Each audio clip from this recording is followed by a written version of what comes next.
Bullseye with Jesse Thorn is a production of MaximumFun.org and is distributed by NPR. I'm Jesse Thorn. It's Bullseye.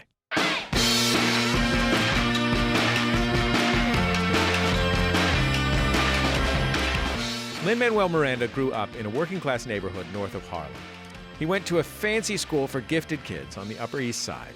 He went to college at Wesleyan, and not long after he graduated, he had a hit Broadway musical, In the Heights. In the heights, I can't survive without cafe.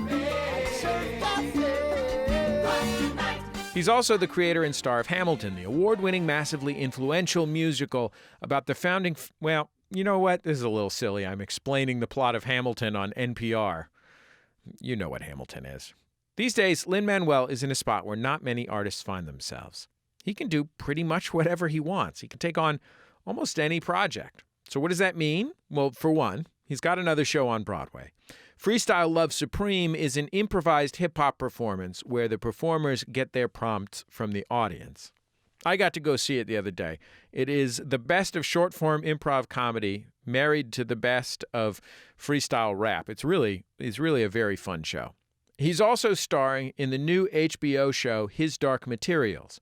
It's a fantasy series based on the book of the same name.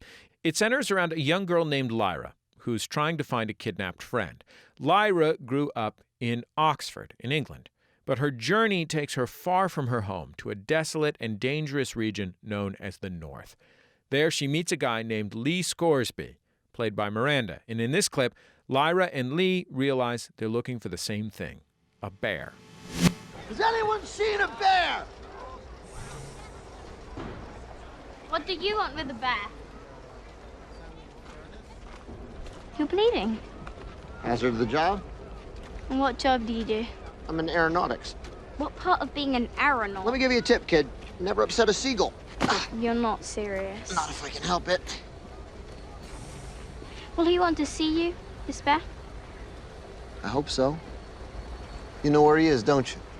Town's no place for Yorick. How do you know him? Well, she's just a sprung box, isn't she? She just keeps asking questions. Lee Scoresby, can you tell me where to find him? Lynn, welcome to Bullseye. I'm so happy to have you on the show. Thank you. Long-time listener, long-time fan. Happy to be here. Oh, that's very kind of you, and I apologize for canceling on you the last time when my child was born. That was a very valid excuse, and I was happy to have the hour. It was during a very hectic time in my life, too. Is His Dark Materials another one of these things where you weaseled your way in because it was something that you've always loved, or is this a regular acting job where you know? This was a straight-up offer out of the blue. I was in London at the time filming Mary Poppins Returns, and Jane Tranter, the producer of the series, and Jack Thorne, the writer, invited me to dinner and sort of thought of me for it. And I would not think of myself as a natural fit for this role. I don't think I'm anyone's first choice for a Texan aeronaut. But Jane Tranter said she had seen me at a thing. She was a fan of my work, but she had seen me at the closing night of In the Heights in London. And she said that she saw me bound up on the stage. And she said, you looked like a human rabbit. And I thought, is that Lee Scoresby? So I guess the answer to your question is yes. I was a big fan of these books before I got this offer. There was movies of these books before, 5 years ago or 7 years ago. And the part that you play was played by a guy who I'm sure you're all constantly sitting next to at auditions and one of those things, Sam Elliott. Sam Elliott. I mean, he was almost Hamilton. He was almost Usnavi. I mean, we just constantly going in for each other's gigs. Why did you not think of yourself as this kind of guy? Well, honestly, I'd seen the movie and I thought Sam Elliott's about as perfect as it gets. And what was interesting about their take on it was they're big fans of Once Upon a Time in the North, which was this novella prequel that Philip Pullman wrote, where Lee is much younger, and it's sort of where he meets Yorick Burnison, who's the armored bear in the series, and so they were just sort of thinking in an entirely different way, and I was a big fan of Jack Thorne's Harry Potter adaptation for the stage, so I was like, well, if he sees it, I'm I'm going to fake it till I make it. I mean, I think it speaks to your relatively unusual priorities in having perhaps accidentally gained what here in Hollywood they call heat by making, the biggest hit musical of the last 20 years or whatever, which is like, I think most people would just go straight to, yeah, I guess I should try and be a movie star. And you starred in a movie, but it feels like you are making choices on an entirely different basis, and a little bit maybe it feels like you have decided to like take this moment and almost play like show business fantasy camp. You know what I mean? Like just do little things that you would always have loved to have done. If it had, In the Heights was a successful show that recouped its money and won the Tony, and that's about as good as you can expect from a Broadway musical. We don't get off the arts and leisure page necessarily, but we get done in high schools and the show lives on. And I thought that was as big a success got. And then Hamilton happened, and by then I was married with a kid. I had done some TV shows with mixed success. I'd done a little movie stuff. Frankly, I don't have to do anything ever again. I know it's the first line of my obituary. That's what Hamilton is. So, okay, so if that line is handled, then what else can I do with my time here? Is it hard when opportunities present themselves that are like public-facing, famous person opportunities to maintain the part of your identity that is maybe even more a writer and composer than a performer, though you certainly have always been both? At this point, I know who I am, and I know what is for me and what is not for me, or what will stretch me, or what I can learn from. I mean, I'll give you an example. Like, I did get a Marvel call that I said no to, and I may kick myself about it forever. But I got the call, and it was for a part that will remain nameless. And I said, and I was still in Hamilton at the time, and I said, when does it film? And they said, we'd probably start immediately after you finished. Like July, I finished the show July 11th of 2016, and I would like be getting into costume July 12th. And I said no, because I want to stay married. And I, realized I really need to get off the merry-go-round because the year of Hamilton was such a loud year. I think if I got you to reveal what Marvel part you had turned down, that would be the first line of my obituary. Well, I would hate for that to be the first line of your obituary, so let's leave it at that. Let's talk a little bit about your growing up.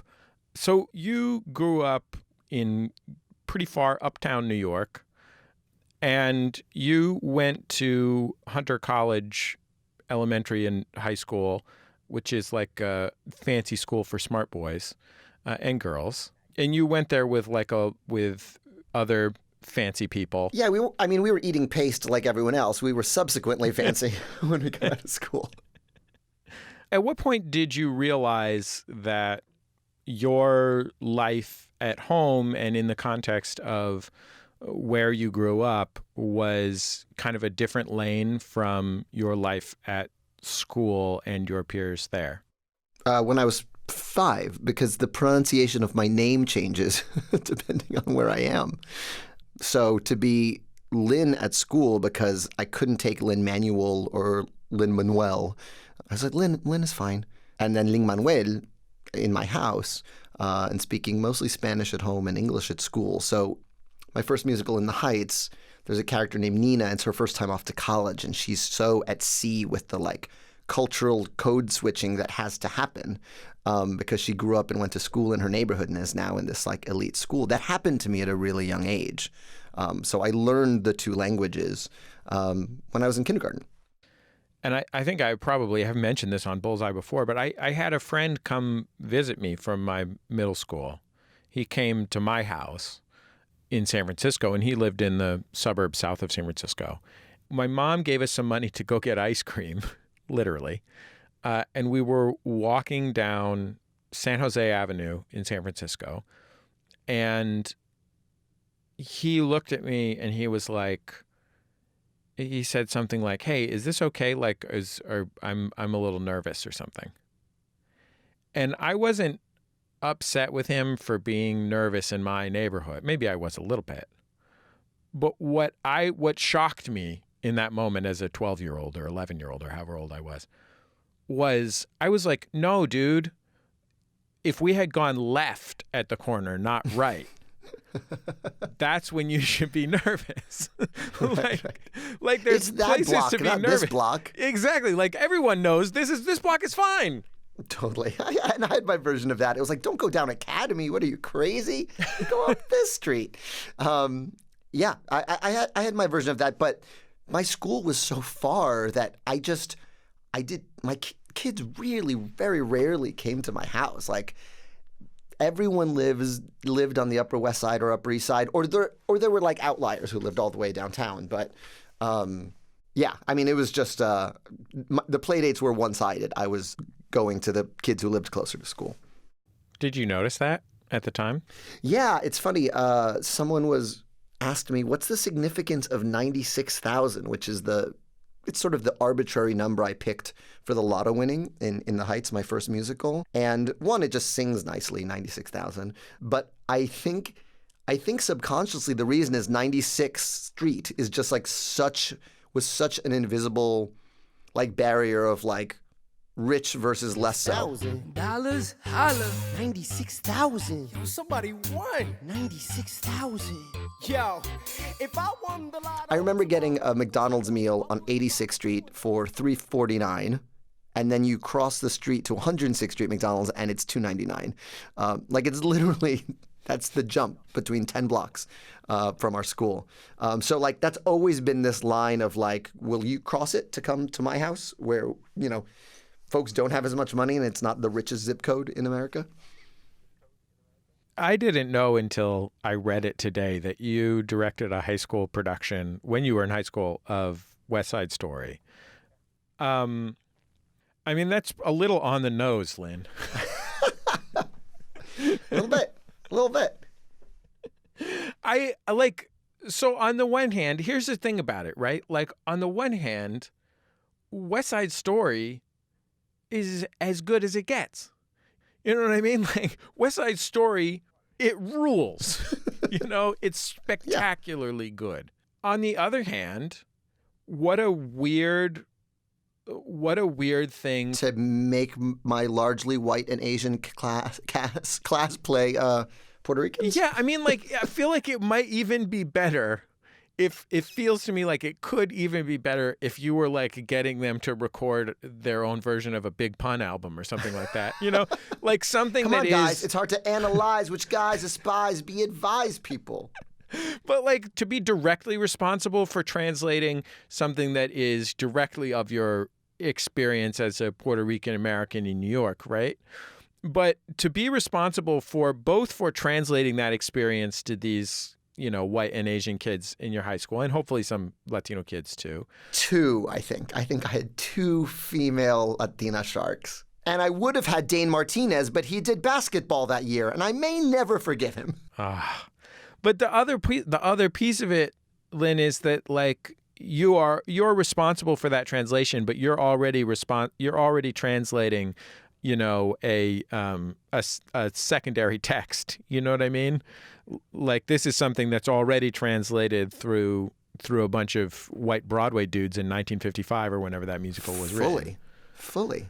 And that's always what I say is sort of the great blessing and curse of West Side Story is it's one of the great musicals, full stop.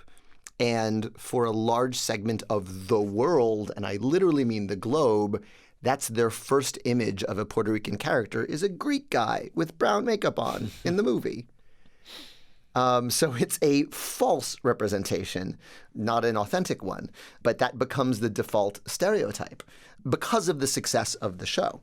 And so, yeah, I mean, directing it my senior year was enormous fun. But I also used it as a teaching experience. I brought my dad in to do dialect work with the white and Asian sharks that I had at my disposal because, again, Dane Martinez, who was great as Paul in Chorus Line the year before, decided to do basketball.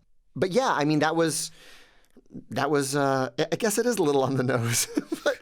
But it was also so interesting for me because it was the beginning of my pulling Lin-Manuel from Uptown into Lin at school and integrating those and using theater to do that. And I don't think it's an accident that I started writing In the Heights 2 years later, my sophomore year in college, because I also recognized the limits of using an existing show to try to get anything close to an authentic experience on stage.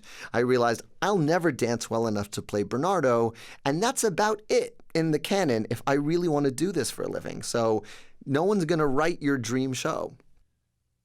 It's pretty audacious to write your own musical. Yeah. I had a buddy in college who he like disappeared into his room for 4 months, and when he came out, he had made a rock and roll EP, and we didn't really know that was a thing that he did. Like, we knew he played guitar, but we didn't know he wrote songs or anything. And I remember just being like, who has the temerity to think that their creativity is worthwhile? You know what I mean? I felt the same way for so long, but I thought nothing of people who started their own rock bands or started their own hip hop groups. It's sort of like that barrier is lower, right? But somehow musicals are, whoa, la-di-da, you write musicals. Look at you, Mr. Bernstein. And the thing that tore that barrier down for me was seeing Jonathan Larson's Rent for my 17th birthday. Rent was the first musical that truly felt contemporary. For better or for worse, it felt like, oh, this guy wrote this downtown, and some of these songs only have 3 chords, and he's writing about his own experience, and he's writing about being scared of selling out and being an artist and being scared of dying. I'm scared of all those things. And that, after I saw Rent, I started writing 20-minute musicals for this thing we had at our high school called Brick Prison. We have a windowless school, and so Brick Prison is the name of the theater program that's all student-directed and student-written. But again, it's that, who are you to have the temerity to write a musical, the great American art form? And Rent was the thing that was like, why is this different than your friends who are making like their own mixtapes in the basement? I went to performing arts high school, and we're about the same age, so Rent came out and became a cultural phenomenon at a similar point in our lives. Even as, at the time, an actor, I definitely was deeply uncomfortable with the Rent people. Like, becoming a Rent guy at the time was a real line in the sand. It meant that you were willing to commit to a level of musical theater. I'm speaking from the perspective of an anti-Rent person. I'm probably in the middle at this point in my life. But like a level of musical theater corniness. I think as you grow up, and I wasn't there yet in high school, like I sang Rent with my friends in jazz chorus, but I wasn't playing Rent out of my boombox on the courtyard steps. I was playing Mark Anthony and Big Pun. You know, I also could read, part of Codeswitching is reading the room. And I wasn't bringing all of myself into every room when I was still in high school. It was sort of like I play theater with these kids, and then I could go hang out and like freestyle with my friends terribly with these friends. And then, the one memory I share with my wife from high school is that she remembers me blasting Mark Anthony on the steps, and we had like a dance together because she was another like Latina in a school with not many Latinos in it. And so I could contain all these things, but with separate cliques in high school. And then as you grow up, you kind of say, it, and you just try to bring all of yourself in the room. And In the Heights was my first attempt at that. It was my first attempt at writing the Latin music I'd grown up with, but also mixing it with a storyline that in the college version was pretty rent-terrific. I mean, it was just sort of this love triangle that was set in this neighborhood. And it wasn't until I started working with Chiara years later that it became its own thing, and it really became about the neighborhood itself. When did you start rapping? Oh, I have like crappy little kid raps when I was little that were modeled after Run DMC and all the stuff we were fed in the 80s. And I really liked Fat Boys and Disorderlies. I liked funny rappers. Like, I loved Biz Markie and I loved Slick Rick.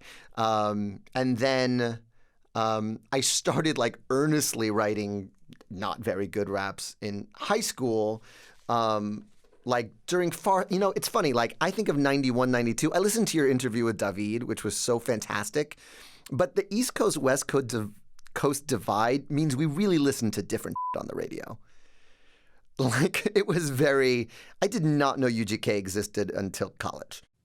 Were you mostly doing writtens, or were you freestyling when you were a kid? I was doing poor writtens. And then when my friends would freestyle in high school, I would beatbox and be like, pass it, pass it, pass it. Don't pick me. Don't pick me. And then it wasn't until college that I started freestyling seriously, because I realized, well, one, I was just writing a lot more. And so I found that when I freestyled, it was better. We'll wrap up with Lin-Manuel Miranda when we come back from a quick break. Still to come, so many times Hamilton fans would tell him how much they loved the show, despite the fact that they didn't like rap. He'll tell me why that didn't always feel great. Stay with us. It's Bullseye from MaximumFun.org and NPR. Support for NPR and the following message come from Colette Travel. On their small group explorations tours, you'll go deeper into a destination with an average of 15 travelers. Stay in a Tuscan villa or embark on an African safari. Combined with Colette's industry-leading tour managers, authentic cuisine, and 102 years of guided travel expertise, you can trust that the perfect travel experience is here for you. Visit Colette.com or call 855-212-2045. I know we'd all love the holidays to be this happy, stress-free, joyful time, but let's be real, that is not always the case. NPR's Life Kit is answering your holiday questions and helping you navigate family dynamics all season long. New episodes every Tuesday and Thursday. Listen and subscribe to Life Kit. Welcome back to Bullseye. I'm Jesse Thorn. My guest is Lin-Manuel Miranda. He's the creator of Hamilton. He now stars on His Dark Materials on HBO. He also has a new live show on Broadway, Freestyle Love Supreme. It is a totally improvised hip-hop theater performance. Were you auditioning for stuff when you got back to New York from college? I was teaching at my old high school. I taught full-time the first year, and then I basically became a professional sub while I was writing in the Heights, because I found I could, if I subbed like 5 times a week, I could cover rent. 6, I could pay for cable. And yeah, and then I was doing some voiceover auditions. I was very rarely getting called in on like musical theater auditions. I think I remember auditioning for The Wedding Singer, the musical. Mm-hmm. To play the rapping granny? Of course, typecast as usual. No, I sang half a ballad, and I don't think they even looked up, and they said, thank you so much. And, I actually auditioned for Shrek, too. But that was a little later. I think Heights had already existed. I really auditioned for that because I'm a fan of Janine Tesori, and I wanted to hear, what the does Janine Tesori Shrek music sound like? And so I got to hear some of it, and I got a call back, and I didn't get it, but I got to hear, like, her pretty cool songs for Shrek. I want to play you performing a song from what at the time was something you were working on called the Hamilton Mixtape, which you performed at a night of performance poetry and spoken word at the White House. Yep. And not many of those happening these days, but Yes, It used fair. to happen. It's a great performance, and everyone is liking it. But I want to talk a little bit about what it was like to do it after we hear a bit of it. And this is like the Obama administration was relatively new when you're doing this. Well, the word got around. They said this kid is insane, man. Took up a collection just to send him to the mainland. Get your education, don't forget from whence you came. And the world is gonna know your name. What's your name, man? Alexander Hamilton. His name is Alexander Hamilton. And there's a million things he hasn't done. But just you wait, just you wait. So here's the thing I want to ask you about, Lynn. It's not what's it like to perform at the White House for the president. Because I bet that's great. I don't know, I presume it's great. He enjoyed it. He obviously enjoyed it. So there you go. You're winning at the game of life when you're doing that. But the bigger question I had was, there's a lot of laughter in the room as you're doing that. Yeah. And you've got a line ready. When everyone laughs when you say what it is. I mean, you kind of... I mean, honestly, if you want to see what I look like at my most terrified, play the first minute of the tape, because I've never stammered that much in my life. I'm actually working on a hip-hop album. It's a concept album about the life of someone I think embodies hip-hop, Treasury Secretary Alexander Hamilton. You laugh, but it's true. He was born a penniless orphan in St. Croix of illegitimate birth, became George Washington's right-hand man, became Treasury Secretary, caught beef with every other founding father, and all on the strength of his writing. I think he embodies the word's ability to make a difference. This is a thesis. I'm presenting a thesis that I'm testing out in front of the leader of the free world, but also weirdly Zach Braff and George Stephanopoulos and Saul Williams and Spike Lee. It was a pretty Mad Libsy room. I won't perform unless Zach Braff is there. Oh, I think that's a great writer to have. But yeah, it was. I needed to push through it, and I'm nervous until the music starts. Because I'm really proud of what I've written, and I think it presents a case for this guy went through a lot of and he wrote his way out of it, and that's what most of my favorite rappers have managed to do, is go through some kind of struggle and rap about it so eloquently that people all over the world can understand it or with it. And so that was the thesis. The thesis was he's a writer. And my favorite hip-hop artists are writers, and so there's a connection here. You heard my interview with Daveed Diggs, who starred in Hamilton in the original cast and is a professional rapper otherwise, in addition to being an actor. And one of the things that he and I agreed upon immediately is that if anyone said to you, I'm doing a rap musical about Alexander Hamilton, your first reaction would be, what a horrible idea. Yeah, he had the grace not to say that to my face. I'm sure he said it to Tommy, but... I think what he described saying to your face was, does it pay? Yeah. I think if we're hungry enough, we'll take our jobs. But I wonder if how aware you were that you were like, oh my God, certainly we all tip our caps to Carmen, the hip opera, the MTV television musical starring Mos Def and Beyonce. But this is a terrible idea. I understand all the reasons why it's a good idea as well, and I agree with them. And I saw it and I thought it was great. So I'll also stipulate that. But at every point in this, you have to convince people to give you money to do this and stuff. What a bananas thing to dedicate your life to, Lynn. I guess that's my question. One of my favorite or one of the most moving pieces of writing on it was actually Mike Schur wrote an essay about Hamilton, and he wrote a description of it where he said, I'm sure for 6 months Lynn's friends would all kind of check in with each other being like, is he all right? And it is to the eternal credit of my wife that I finished the second chapter of that book and thought and pitched it to her and be like, oh my God, this guy wrote his way from the Caribbean to New York. And she went, cool. Like, just totally non-phased. Not, that's a terrible idea. Not, that's the best idea you've ever had. Just like, all right, cool, write it. Because I think that's, you look to your loved ones first. But again, at the same time, I had that idea 2 chapters into the book, and then it kept proving me right. And then I get to the Revolution, and he's writing under a pseudonym. Publius, not the best hip-hop name, but pretty good pseudonyms go.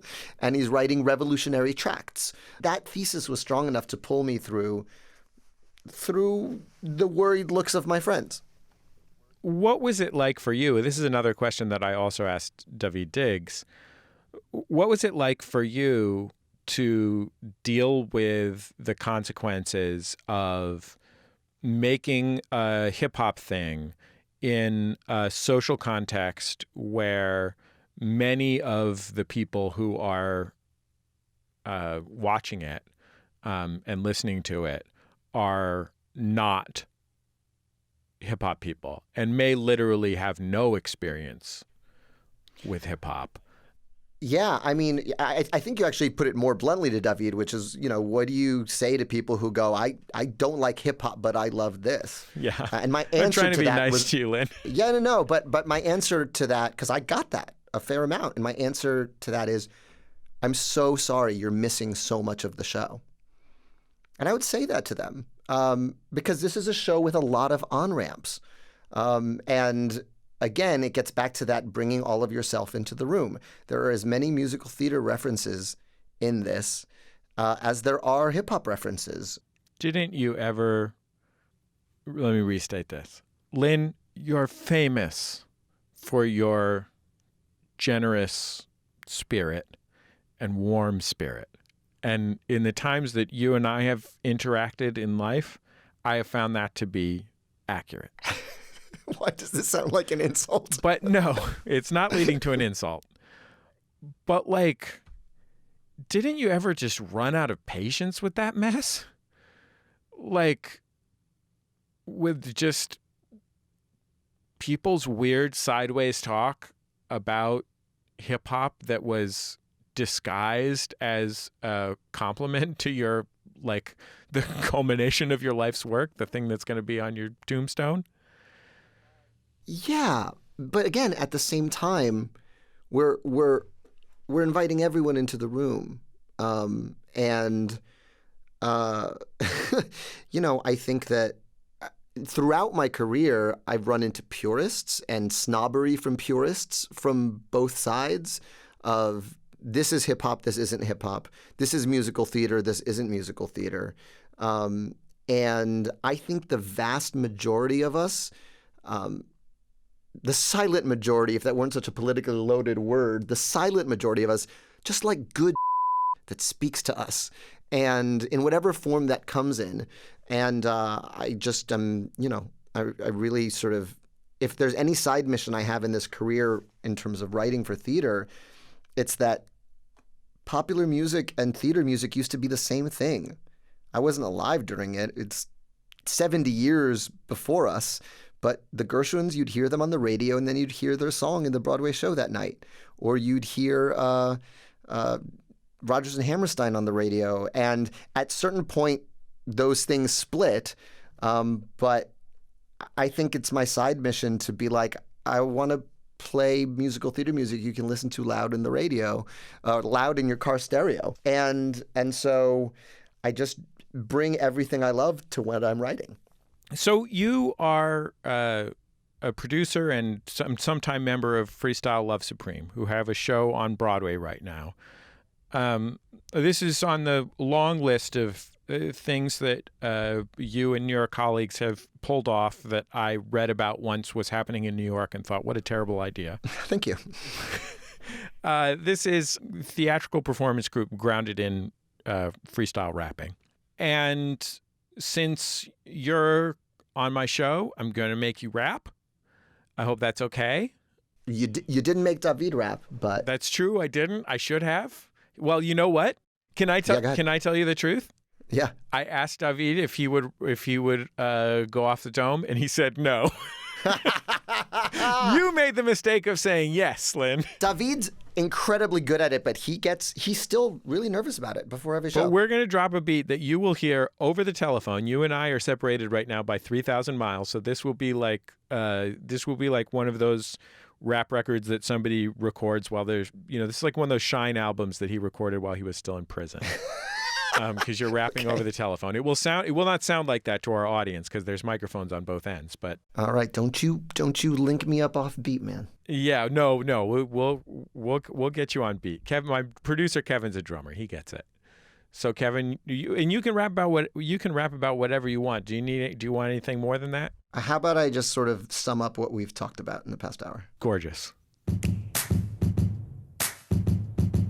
you turn it up? Where's my snare? Okay, before I was in bloom, we talked about what do you bring to the room? Do you stay up late nights wondering who you are when you're in Washington Heights? Or do you go down to the Upper East Side when they say Lin-Manuel, do you let that slide? Or do you say Lin, get real excited, say, okay, one day I'll be a writer. Then you figure it out. You push through your fear and your doubt. You go to college and you realize I like musical theater and hip hop. Not scared to go off the top like David was. Because that's the buzz. You just say whatever it is because you keep going. You try to write a show because you can't be Bernardo. You don't have that flow and you don't have that extension in your leg. You're not a Greek guy with brown makeup up on your face. You just keep going till you write in the heights. Turns out nice. The beat's coming in and out, but I'm trying to stay light and on it. Is that enough? Yeah, absolutely. More than enough. God bless you, sir. Sorry, the beat was coming in and out while I was doing it. That was technical difficulty level 12 out of 10.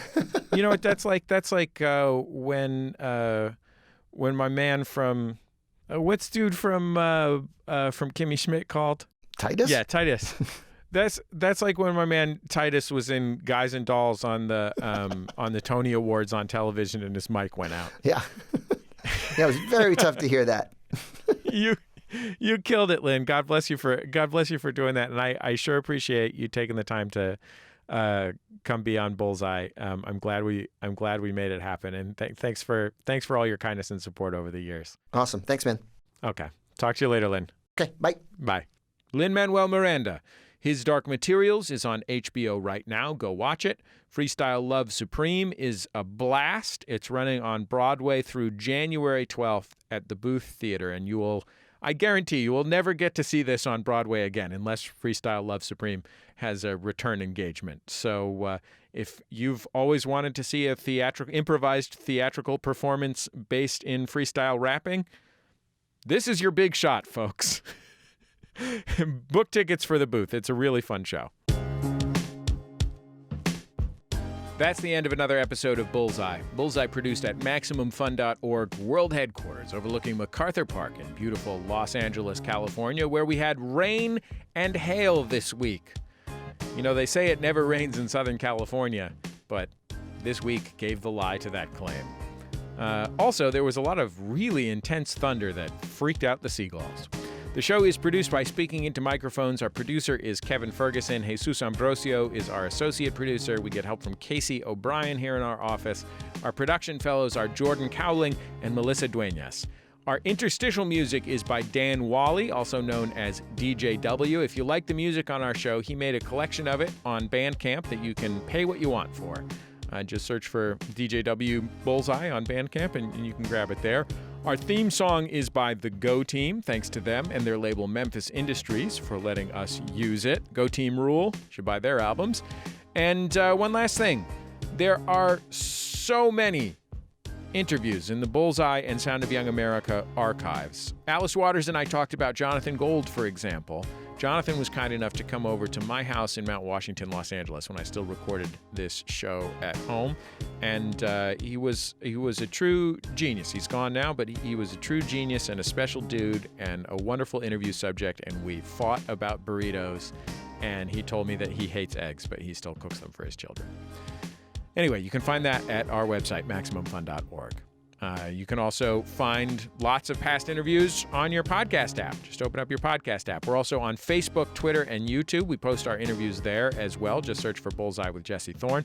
And I think that's about it. Just remember, all great radio hosts have a signature sign-off. Bullseye with Jesse Thorn is a production of MaximumFun.org and is distributed by NPR.